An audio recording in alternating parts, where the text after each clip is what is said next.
وَإِذَا سَأَلَكَ عِبَادِي عَنِّي فَإِنِّي قَرِيبٌ أُجِيبُ دَعْوَةَ الدَّاعِ إِذَا دَعَانِ فَلْيَسْتَجِيبُوا لِي وَلْيُؤْمِنُوا بِي لَعَلَّهُمْ يَرْشُدُونَ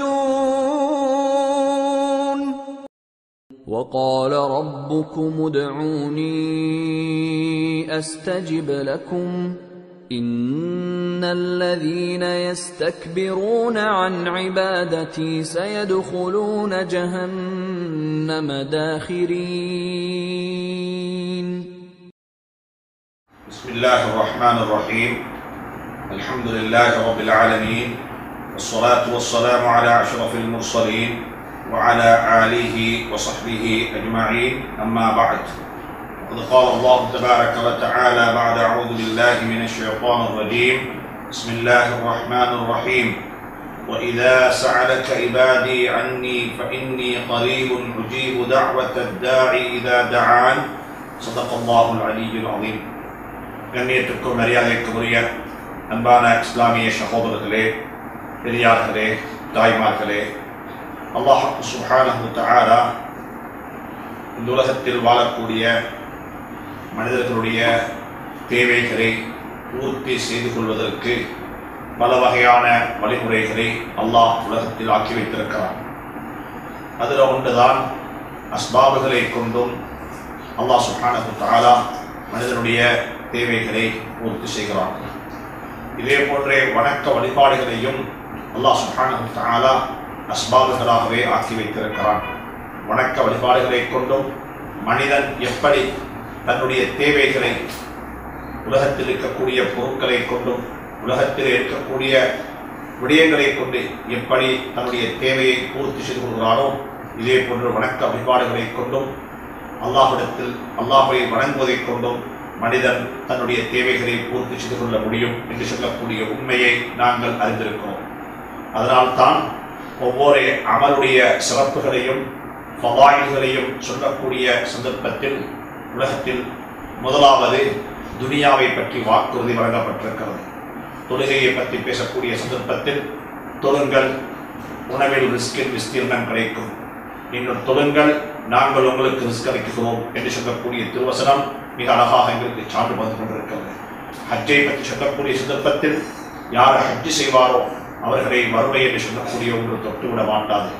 இதே போன்று ஜகாத்து கொடுக்கக்கூடிய மக்களுடைய பணம் பாதுகாக்கப்படும், எந்த விதமான ஆபத்தும் அவருடைய பணத்துக்கு நேரிடாது என்று சொல்லக்கூடிய வாக்குறுதிகளை பார்க்கும் பொழுது அல்லாஹ் சுப்ஹானஹு வ தஆலா இந்த பூலகத்தில் வாழக்கூடிய மனிதர்களுடைய தேவைகளை பூர்த்தி செய்து கொள்வதற்கு எப்படி சடவாத பொருட்களை ஒரு காரணகர்த்தாக ஆக்கி வைத்திருக்கிறானோ, இதே போன்று அமால்களை கொண்டும் நல்ல கருகைகளை கொண்டும் எங்களுடைய தேவைகளை இந்த உலகத்தில் பூர்த்தி செய்து கொள்ள முடியும் என்பதற்கு குர்ஆன் சுன்னா எங்களுக்கு சான்று பார்த்து கொண்டிருக்கிறது. மனிதன் செய்யக்கூடிய வணக்க வழிபாடுகளில் மிகவும் உயர்த்தியான மிகவும் பொறுமதியான ஒன்றுதான் வணக்க வழிபாடுகளின் பொறுமதியான ஒன்றாகத்தான் நாங்கள் துஆவை பார்க்கிறோம். மனிதர்கள் கேட்கக்கூடிய துஆக்கள், இறைவனிடத்தில் கையேந்தி அல்லாஹ்விடத்தில் மன்றாடக்கூடிய பிரார்த்திக்கக்கூடிய பிரார்த்தனைகளை நாங்கள் துஆ என்பதாக சொல்லுவோம்.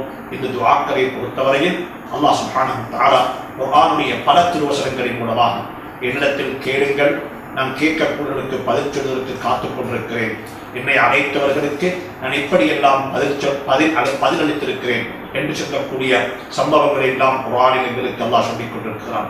அந்த அடிப்படையில் அன்புக்குரிய இஸ்லாமிய சகோதரர்களே, பெரியார்களே, துஆ என்று சொல்லக்கூடியதை பற்றி ஸல்லல்லாஹு அலைஹி வஸல்லம் இப்படி சொன்னார்கள், அத்துஆஉ ஹுவ முஹ்ல் இபாதா. இபாதத்துகளுடைய மூளையாக அல்லது இபாதத்துகளுடைய ஒரு அடிப்படை அம்சமாக துஆ இருந்து கொண்டிருக்கிறது.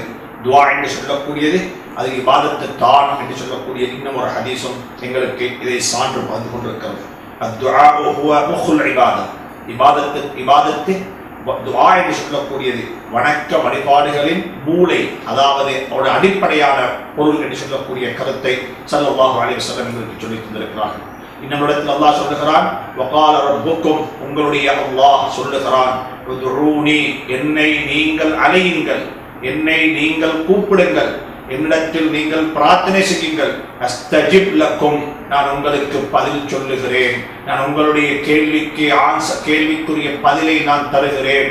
சொல்லிவிட்டு சொல்லுகிறார், இன்னல்லதீன யஸ்தக்பிரூன அன் இபாதத்தி, என்னை வணங்குவதை விட்டும், அதாவது என்னிடத்தில் கேட்பதை விட்டும் யாரு தக்கபூர் அடிப்பார்களோ, யாரும் பெருமை அடிப்பார்களோ, இதையும் கேட்க வேண்டுமா, இதையும் எப்படி கேட்பது, கேட்டு என்ன நடக்கப் போகிறது என்று சொல்லி யாரெல்லாம் பெருமை அடிப்பார்களோ சயதுகுலூன ஜஹன்னம தாஹிரீன், அவர்கள் ஜஹன்னத்துக்குள்ளே நுழைவார்கள், நரகத்தை தன்னுடைய இருப்பிடமாக்கிக் கொள்வார்கள் என்று சொல்லக்கூடிய திருவசனம் என்று சொல்லக்கூடிய ஒரு எச்சரிக்கையையும் அல்லாஹ் சுப்ஹானஹு வ தஆலா எங்களை பார்த்து சொல்லிக் கொண்டிருக்கிறார். இதே போல ஹதீஸுல் குதுஸியை பற்றி பார்க்கும் பொழுது அல்லாஹ் சுப்ஹானஹு வ தஆலா ஆச்சரியமான முறையில் எங்களை பார்த்து பேசுகிறான். அனஸ் பின் மாலிக் ரலியல்லாஹு தஆலா அன்ஹு ரிவாயத் செய்கிறார்கள், ஸல்லல்லாஹு அலைஹி வஸல்லம் சொன்னார்கள், அல்லாஹ் சொல்லுகிறான், யா இபாதி, என்னுடைய அடியார்களே, குல்லுக்கும் ضالٌ இல்லா மன் ஹதைதுஹு ஃபஸ்தஹ்தூனி அஹ்திக்கும், யா இபாதி குல்லுக்கும் ஜாஇஉன் இல்லா மன் அத்அம்துஹு ஃபஸ்தத்இமூனி அத்இமுக்கும். சுப்ஹானல்லாஹ்.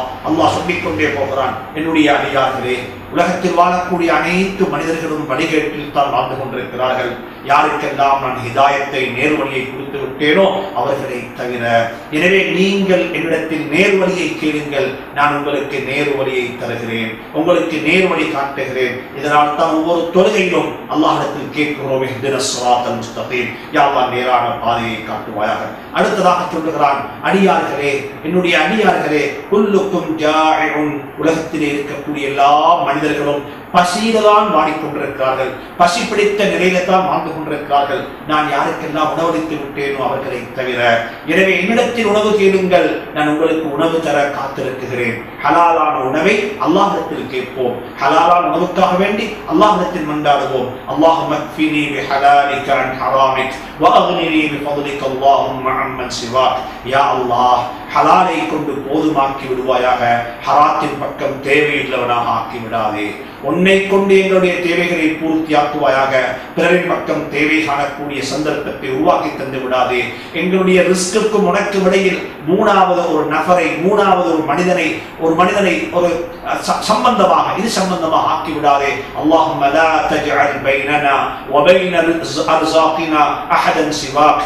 யா அல்லாஹ், எங்களுடைய ரிஸ்க்குக்கும் உனக்கும் இடையில் மூணாவது ஒரு மனிதரை சம்பந்தப்படுத்தி விடாமல் எங்களுக்கு நேராக நீயே ரிஸ்க் தருவாயாக என்று சொல்லி அல்லாஹ்விடத்தில் பிரார்த்திக்கிறோம். அதுக்கு பிறகு சொல்லுகிறான், அடியார்களே, மனிதர்களே, உலகத்தில் வாழக்கூடிய அனைத்து மனிதர்களும் நிர்வாணமாகத்தான் வாழ்கிறார்கள், ஆடை இல்லாமல் வாழ்கிறார்கள். யாருக்கெல்லாம் நான் ஆடை அணிவித்து விட்டேனோ அவர்களை தவிர.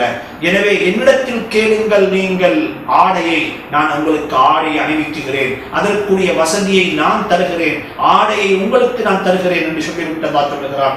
என்னுடைய அடியார்களே, நீங்கள் எல்லாரும் இரவிலும் பகலிலும் பாவம் செய்கிறீர்கள், பாவத்திலே வாழ்ந்து கொண்டிருக்கிறீர்கள், பாவத்திலே பிறந்து கொண்டிருக்கிறீர்கள். துஹ்திஊன பில்லைலி வன்னஹார், இரவிலும் பாவம் செய்கிறீர்கள், பகலிலும் பாவம் செய்கிறீர்கள். என்னிடத்தில் இஸ்திக்ஃபார் செய்யுங்கள், என்னிடத்தில் பாவ மன்னிப்பு கேளுங்கள், என்னிடத்தில் பிரார்த்தனை செய்யுங்கள், என்னிடத்தில் மன்னிப்பு கேளுங்கள். நான் உங்களுடைய பாவங்களை மன்னிப்பதற்காக வேண்டி என்னுடைய கைகளை விரித்திருக்கிறேன் என்று சொல்லி அல்லாஹ் சுப்ஹானஹு வ தஆலா எங்களை பார்த்து சொல்லுகிறான், நீங்கள் எதுவாக இருந்தாலும் என்னிடத்தில் கேளுங்கள். சாப்பாடு வேணுமா, உடை வேணுமா, ஹிதாயத்து வேணுமா, பாவ மன்னிப்பு தேவையா, தண்ணி வேண்டுமா, எது தேவையாக இருந்தாலும் அல்லாஹ்விடத்தில் கேட்போம், அல்லாஹ்விடத்தில் பிரார்த்திப்போம், அல்லாஹ்விடத்தில் மன்றாடுவோம். அன்புக்குரிய சகோதரர்களே, அல்லாஹ்வை கேட்கும்படியாக எங்களை பணித்திருக்கிறான், கேட்கும்படியாக எங்களை சொல்லியிருக்கிறான். எனவே துஆ என்று சொல்லக்கூடியது அல்லாஹ்விடத்தில் மிகவும் பொறுமதியான ஒரு வணக்க வழிபாடாகத்தான் துஆவை அல்லாஹ் பார்க்கிறான். இதனால் தான் ஸல்லல்லாஹு அலைஹி வஸல்லம் சொன்ன ஒரு ஹதீஸ் முஸ்னத் அஹ்மதில் பதிவாக இருக்கிறது, மல்லம் யஸ்அலில்லாஹ், யாராவது ஒரு மனிதர் அல்லாஹ்விடத்தில் கேட்கவில்லை என்றால், அல்லாஹ்விடத்தில் பிரார்த்திக்கவில்லை என்றால், அல்லாஹ் அவனின் மீது கோபப்படுகிறான், அல்லாஹ் அவனின் மீது கோபம் கொள்கிறான். ஏன் இவன் என்னிடத்தில் கேட்பதில்லை?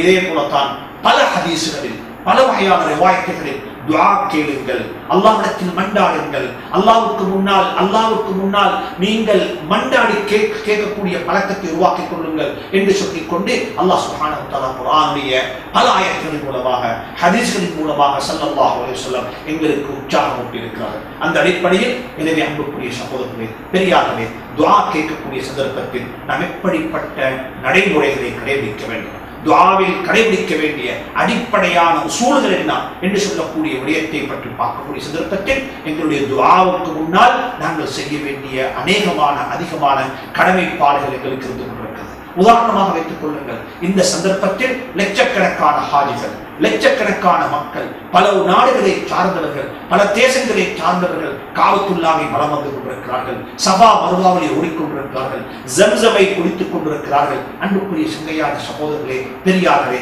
இவைகள் அனைத்தும் துஆவுடைய பிரதிபலனாகத்தான் வந்து கொண்டிருக்கிறது.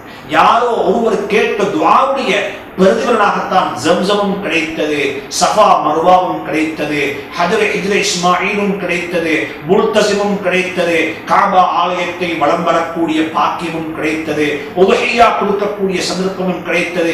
யாரோ ஒருவர், ஒரு குடும்பத்தினுடைய துஆவும் அவர்களுடைய தியாகமும் அவர்களுடைய தியாக உணர்வும் அல்லாஹ்விடத்தில் எப்படி துஆ கேட்டார்கள். சுப்ஹானல்லாஹ். அன்புக்குரிய சங்கையான சகோதரர்களே, இப்ராஹிம் அலைஹிஸ்ஸலாத்து வஸ்ஸலாம் எப்படிப்பட்ட துஆக்களை அல்லாஹ்விடத்தில் கேட்டார்கள், எப்படிப்பட்ட துஆக்களுக்காக வேண்டி அல்லாஹ்விடத்தில் வேண்டி நின்றார்கள் என்பதை பற்றி எல்லாம் குர்ஆன் மிகவும் அழகாக, மிகவும் விரிவான முறையில் குர்ஆன் துஆவை பற்றி பேசியிருக்கிறது. அந்த அடிப்படையில் தான் உலமாக்கள் சொல்லுகிறார்கள், உலமாக்கள் மிகவும் அழகாக இருக்கிறார்கள், துஆ கேட்பதற்கு முன்னால் நாங்கள் எங்களுக்கு பதில் சொல்லப்படுமா, பதில் சொல்லப்பட மாட்டாதா என்பதை பற்றி நாங்கள் நினைப்பதை விடவும் நான் எப்படி சரியான முறையில் துஆ கேட்பேன், நான் எப்படி சரியான முறையில் அல்லாஹ்விடத்தில் பிரார்த்திக்கலாம். உமர் ரலியல்லாஹு தஆலா சொல்றாங்க, லஅன அஷத்து ஹஷியத்தன் மின் அன் உஹ்ரிம துஆ அக்ஸர மின் ஹஷியதி மின் அன் உஹ்ரிம இஜாபா.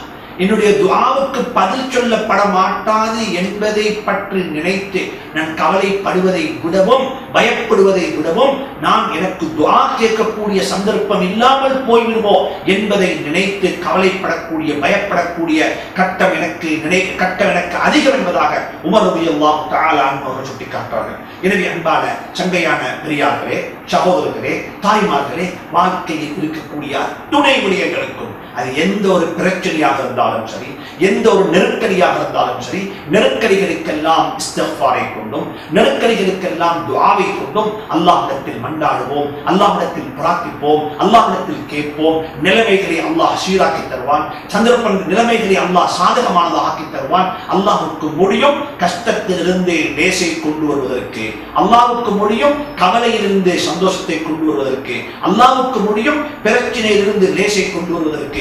எனவே இவைகள் அனைத்தும் அல்லாஹ்வினால் நடத்தாக்க முடியும் என்பதை நாங்கள் நம்பி அல்லாஹ்விடத்தில் கேட்போம். இதனால தான் அல்லாஹ் சுப்ஹானஹு வ தஆலா, நாங்கள் பலகீனமானவர்கள், நாங்கள் எப்பொழுதுமே பலகீனமான மனிதர்கள், இதன் காரணமாக இதற்கு முன்னால் துஆ கேட்ட மக்களுடைய துஆக்களை நான் எப்படி கபூல் செய்திருக்கிறேன், எப்படி அவருடைய துஆக்களுக்கு ஆமீன் சொல்லியிருக்கிறேன் என்பதை பற்றி குர்ஆனை திரட்டி பார்க்கும் பொழுது குர்ஆன் ஆச்சரியமாக கதைக்கிறது.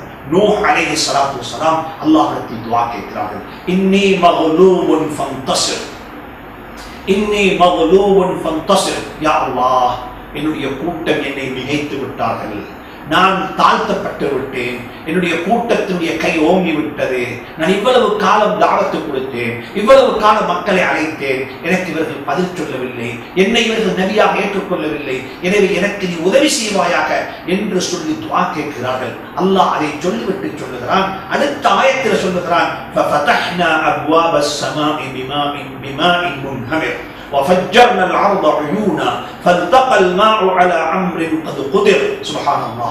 الله சொல்றான், துஆ கேட்டார்கள், யா அல்லாஹ், நான் தாழ்த்தப்பட்டு விட்டேன், என்னுடைய கூட்டம் என்னை தாழ்த்தி விட்டார்கள், என்னுடைய பேச்சை அவர்கள் கேட்கவில்லை, எனக்கு உதவி செய்ய என்று துஆ கேட்டதுதான் தாமதம். வானலோகத்துக்கு அல்லாஹ் சொல்கிறான், வானலோகத்துடைய கதவுகளை நாங்கள் திறந்து விட்டோம், தண்ணி கொட்டிக் கொண்டிருந்தது, உலகத்து பூமி தண்ணியை கொப்பளித்துக் கொண்டிருக்கிறது, தண்ணீருடைய அளவு லெவல் அப்படியே மெல்ந்து கொண்டிருக்கிறது. அல்லாஹ் சொல்கிறான், இதை பற்றி சொல்லுவோம் கமர்ல மிக அழகாக சொல்லிக் கொண்டிருக்கிறார்.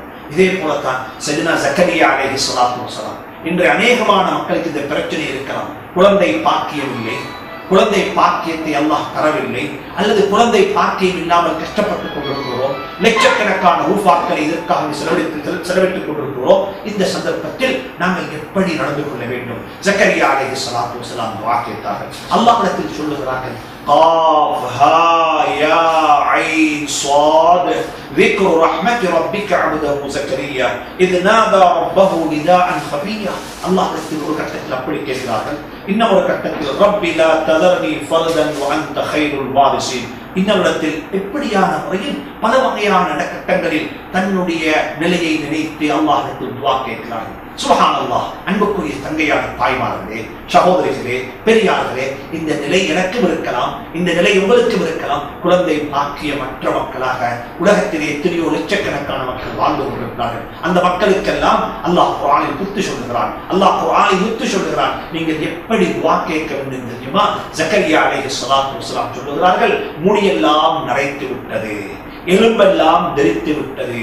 அகிலத்தார் அனைவரும் சேர்ந்து தன்னுடைய மனைவியை பார்த்து குழந்தை பாக்கியமற்றவன் என்று சொல்லி ஒதுக்கி விட்டார்கள். ஆனாலும் கூட உன்னிடத்தில் துஆ கேட்பதை விட்டோம். உன்னுடைய குதிரத்தின் மீது எனக்கு நம்பிக்கை இருக்கிறது, உன்னிடத்தில் பிரார்த்தனை செய்கிறேன். சுப்ஹானல்லாஹ். அல்லாஹ் சொல்லுகிறான், ஃபஸ்தஜப்னா லஹு. அவருடைய துஆவை நாங்கள் ஏற்றுக்கொண்டோம், அவருடைய பிரார்த்தனைக்கு நாங்கள் ஆமீன் சொன்னோம். வவஹப்னா லஹு யஹ்யா. நாங்கள் அவருக்கு ஒரு யஹ்யா என்று சொல்லக்கூடிய ஒரு ஆண் குழந்தையை நாங்கள் கொடுத்தோம். வஅஸ்லஹ்னா லஹு ஜௌஜா.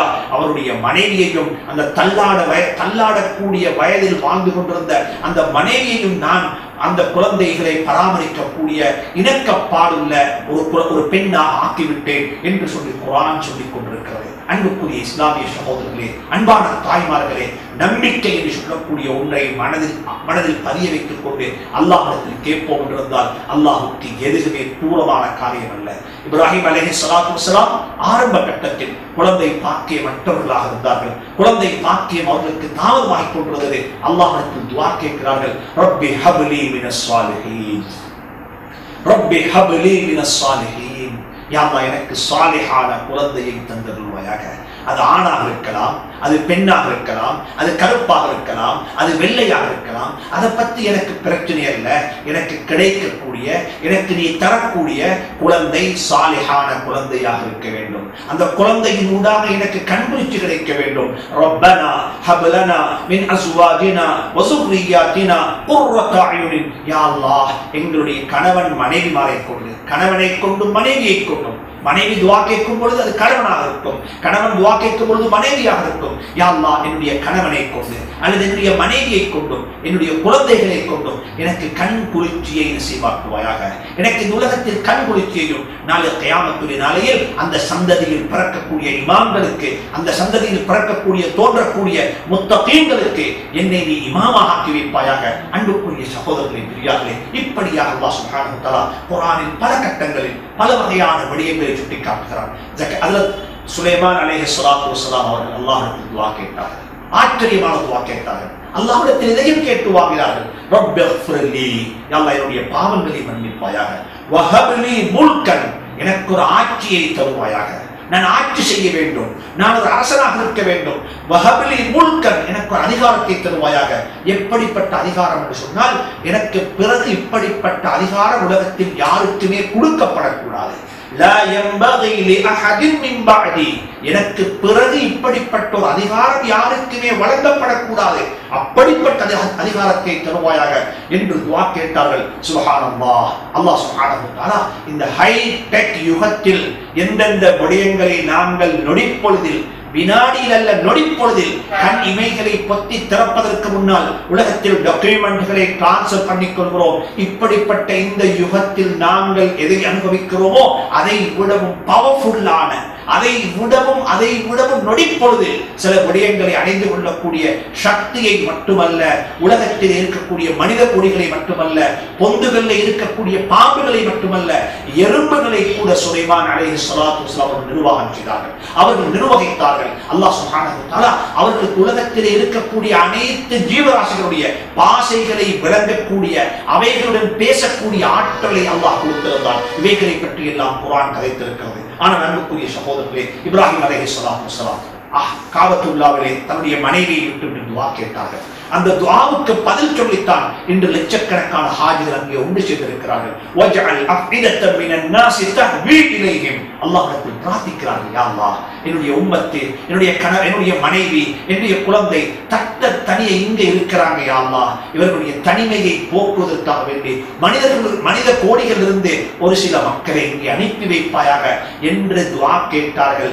மினன் நாஸ் என்று துஆ கேட்டதின் காரணமாகத்தான் ஒரு சாராருக்கு அந்த பாக்கியம் கிடைக்கிறது. இப்ராஹிம் அலைஹிஸ்ஸலாத்து வஸ்ஸலாம் அவர்கள் துஆவில் உலகத்திலே வாழக்கூடிய மனிதர்களை எல்லாம் அனுப்பி வைப்பாயாக என்று துஆ கேட்டிருப்பார் என்றால் அனைத்து மக்களும் ஹஜ் செய்வதை அல்லாஹ் லேசானதாக ஆக்கி வைத்திருப்பான் என்று சொல்லக்கூடிய உண்மைகளையும் விளவாக்கள் முஃபஸ்ஸிரீன்கள் இருக்கிறார்கள். எனவே அன்புக்குரிய சகோதரர்களே, அன்பான பெரியார்களே, துஆ கேட்போம், அல்லாஹ்விடத்தில் பிரார்த்திப்போம், நம்பிக்கை வைப்போம். அல்லாஹ் பதில் சொல்லக்கூடியவன் என்று சொல்லக்கூடிய நம்பிக்கையுடன் நாங்கள் துஆ கேட்போம். இப்படியான புத்திமதிகளுடன் அல்லாஹ் இமாம்கள் சொல்லுகிறார்கள், துஆ கேட்கக்கூடியவர்கள் கடைபிடிக்க வேண்டிய சில அடிப்படையான உசூல்கள், அடிப்படையான ஷரத்துகள், நிபந்தனைகள். அதுல ஒன்றுதான் அன்புக்குரிய சகோதரர்களே, பெரியார்களே, துஆ கேட்பதற்கு முன்னாலேயே எங்களுக்கு இருக்க வேண்டும், என்னுடைய துஆவுக்கு அல்லாஹ் பதில் சொல்லுவார். என்னுடைய துஆவை அல்லாஹ் ஏற்றுக்கொண்டு விட்டான். நான் கேட்கிற எந்த ஒரு துஆவையும் அல்லாஹ் வீணாக்க மாட்டான். கேட்க சொல்லி இருக்கிறான், நான் கேட்குகிறேன், அவன் பதில் சொல்லுவதாக வாக்களித்திருக்கிறான். அவனுடைய வாக்கில் பொய் என்று சொல்லக்கூடிய ஒன்று கலக்கப்பட முடியாது. வாக்கு மீறாதவன். எனவே நான் கேட்ட துஆவை கபூல் செய்து விட்டான் என்று சொல்லக்கூடிய நம்பிக்கை துஆ கேட்கக்கூடிய சந்தர்ப்பத்தில் இருக்க வேண்டும், துஆவுக்கு பிறகு இருக்க வேண்டும். ஆனால் துஆ கபூல் என்று சொல்லக்கூடியது அது நாங்கள் கேட்டது தான் கிடைக்க வேண்டும் என்பதல்ல. இதற்கு 3 வகையான அர்த்தங்களை ஹதீஸ்கள் சொல்லிக் கொண்டிருக்கிறது. ஒன்று, சில கட்டங்களில் நாங்கள் ஒன்றை கேட்போம், அல்லாஹ் அதை விட நல்லதை எங்களுக்கு தந்திருப்பான். ஆனால் அதை பற்றி உள்ள விளக்கம் இப்ப எங்களுக்கு இல்லை, அது பின்னால கிடைக்கும். மரியம் அலைஹிஸ்ஸலாத்து வஸ்ஸலாம் அல்லாஹ்விடத்தில் கேட்கிறாங்க, யா அல்லாஹ் எனக்கு ஒரு ஆண் குழந்தையை தந்தருள்வாயாக. இந்த ஆண் குழந்தையை கொண்டு இந்த பைத்துல் முகத்தஸில் இருக்கக்கூடிய சிலை வணக்கத்தை நான் இல்லாமலாக்க வேண்டும். பைத்திலே இருக்கக்கூடிய இந்த குழந்தையை இந்த பைத்துல் முகத்தஸை இந்த பள்ளி வாயிலை சிலை வணக்கத்திற்கும் சுத்தப்படுத்துவதற்கான ஒரு குழந்தையாக நேர்ச்சி வைக்கிறேன் என்று அல்லாஹ்விடத்தில் துஆ கேட்கிறார்கள். ஆனா அல்லாஹ் கொடுத்தது ஒரு ஆண் குழந்தை அல்ல, அல்லாஹ் கொடுத்தது ஒரு பெண் குழந்தைய. அந்த பெண் குழந்தைக்கு மரியம் என்று பெயர் வைத்தார்கள். அந்த பெண் குழந்தையின் ஊடாக கியாமத்துடைய நாள் வரும் வரைக்கும் ஒரு அதிசயமான, ஒரு ஆச்சரியமான ஒரு குழந்தையை, ஆண் குழந்தையை அல்லாஹ் கொடுத்தான். அந்த ஆண் குழந்தையின் மூலமாக மஸ்ஜிதுல் அக்ஸாவை மட்டும் சுத்தப்படுத்த இல்லை, அந்த காலத்தில் வாழ்ந்த ஷிர்க்கை இல்லாமல் எடுத்தார்கள். அந்த காலத்தில் வாழ்ந்த இணை வைப்பை இல்லாமலாக்கினார்கள். இல்லாமலாக்கினால் அல்லாஹ் சுப்ஹானஹு வ தஆலா ஒன்றை நாங்கள் அல்லாஹ்விடத்தில் கேட்போம், எங்களுக்கு அல்லாஹ் கேட்டதை விட நல்லதை தந்திருப்பான். ஆனால் அது இப்ப விளங்காது, அது பின்னால்தான் விளங்கும். அல்லது இந்த துஆவை நாங்கள் கேட்டிருப்போம், ஆனா அல்லாஹ்வுக்கு தெரியும் இப்போ உங்களுக்கு இது தேவையா தேவையில்லையா. அதை அல்லாஹ் கியாமத்துடைய நாளையில மௌத்துக்கு பின்னால தருவதற்காக வேண்டி அல்லாஹ் சேமித்து வைத்திருப்பான். இந்த துஆவுடைய பரக்கத்தினால் எனக்கு உங்களுக்கு நடக்க இருந்த ஒரு பெரிய ஒரு ஆபத்தை விட்டும் பாதுகாப்பு கிடைத்திருக்கும். இவைகள் அனைத்தும் அல்லாஹ் இந்த லாபங்கள் அனைத்தையும் அல்லாஹ் மறைத்து வைத்திருக்கிறான். எனவே வஅதுல்லாஹ, நீங்க அல்லாஹ்வை அழையுங்கள், அல்லாஹ்வை கூப்பிடுங்கள். வஅன்தும் மூகினூன பில் இஜாபா, என்னுடைய துஆவுக்கு பதில் சொல்லப்படும் என்று சொல்லக்கூடிய மன உறுதியுடன், நம்பிக்கையுடன் அல்லாஹ்வை பிரார்த்தியுங்கள் என்று சொல்லக்கூடிய ஹதீஸ் எங்களுக்கு மிகவும் அழகான பதிலை, அழகான புத்திமதியை சொல்லிக் கொண்டிருக்கிறது. அல்லாஹ்விடத்தில் ஜக்கரியா அலைஹிஸ்ஸலாம் சொல்றாங்க, வலம் அகும் பிதுஆஇ ரப்பி ஷகியா, என்னுடைய ரப்பிடத்தில், என்னுடைய அல்லாஹ்விடத்தில் பிரார்த்திப்பதை விட்டும் நான் ஒரு மூலோவியா ஆகவில்லை, நான் பிரார்த்தித்துக் கொண்டே இருக்கிறேன், பிரார்த்தனை செய்து கொண்டே இருக்கிறேன் என்று சொல்லக்கூடிய அளவுக்குரிய வார்த்தைகளை பார்க்கும் பொழுது நபிமார்கள் துஆ கேட்கக்கூடிய சந்தர்ப்பத்தில் உறுதியான மன உறுதியுடன் துஆ கேட்டிருக்கிறார்கள். இரண்டாவதாக துஆ கேட்கக்கூடிய சந்தர்ப்பத்தில் அழுகை, இதே போல உள்ளத்தில் ஏற்படக்கூடிய கவலை, உள்ளத்தில் இருக்கக்கூடிய உள்ளச்சம், உள்ளத்தில் இருக்கக்கூடிய இறையச்சம் போன்ற விடயங்களை பற்றியும் உலமாக்கள் சொல்லியிருக்கிறார்கள். மன் ஜமஅ அல்லாஹு கல்பஹு வக்த துஆஇ இஸ்தஜீப லஹு, யாருடைய உள்ளமும் உடலும் உடம்பும் உள்ளமும் அகமும் புறமும் ஒன்றாக இருக்குமோ அவருடைய துஆவுக்கு அல்லாஹ் பதில் சொல்லி விடுவான். உள்ளம் எங்கேயோ இருக்கிறது, வாய் எதையோ உடம்பிக் கொண்டிருக்கிறது, கை எதையோ செய்து கொண்டிருக்கிறது. இவர்களுடைய உள்ளம், இவருடைய உடம்பு, இவருடைய கவலை ஒன்று சேரவில்லை. மன் ஜமஅ அல்லாஹு கல்பஹு வக்த துஆஇ உஸ்துஜீப லஹு. யாருடைய Umar ibn Abdul Aziz, Umar ibn Khattab, Abdullah இப்னு உமர் ரலியல்லாஹு அன்ஹு இப்படி சொல்கிறார்கள், அனா அலமு, எனக்கு தெரியும், மத்தா இஸ்தஜாபு துஆ, எப்பொழுது துஆ துஆ ஏற்றுக்கொள்ளப்படும் என்பது எனக்கு தெரியும். காலு கைஃப, உங்களுக்கு எப்படி தெரியும்? சொன்னாங்க, இதா ஹஷஅல் கல்பு, உள்ளத்துல ஹுஷூ ஏற்படுகிறது, வஹ்தஸத்தில் ஜவாரிஹ், உறுப்புகள் எல்லாம் நடுங்குகிறது, கண்கள் கண்ணீரை கொட்டுகிறது, இஸ்தஜாபு துஆ, அப்படிப்பட்ட மக்களுடைய துஆ ஏற்றுக்கொள்ளப்படும். துஆ, அந்த துஆவுக்கு அல்லாஹ் ஆமீன் சொல்லுவான் என்று அப்துல்லாஹ் இப்னு உமர் ரலியல்லாஹு தஆலா அன்ஹு ஒரு கட்டத்தில் சொன்னார்கள். எனவே அழுது கெஞ்சி கெஞ்சி உள்ளங்கள் நடுங்கிய நிலையில் அல்லாஹ் எனக்கு பதில் சொல்லுவான் என்று சொல்லக்கூடிய மன உறுதியுடன் ஹலாலான உணவை சாப்பிட்டுக் கொண்டு ஹலாலான ரத்தத்தை உடம்பிலே ஓட்டிக்கொண்டு அல்லாஹ்விடத்தில் துஆ கேட்கக்கூடிய, பிரார்த்திக்கக்கூடிய, அல்லாஹ்விடத்தில் மண்டாடக்கூடிய சந்தர்ப்பத்தையும் பாக்கியத்தையும் நம் அனைவருக்கும் தந்தருவானாக. வஆஹிரு தஅவானா அனில் ஹம்துலில்லாஹி ரப்பில் ஆலமீன். வஸ்ஸலாமு அலைக்கும் வரஹ்மத்துல்லாஹி தஆலா வபரகாத்துஹு.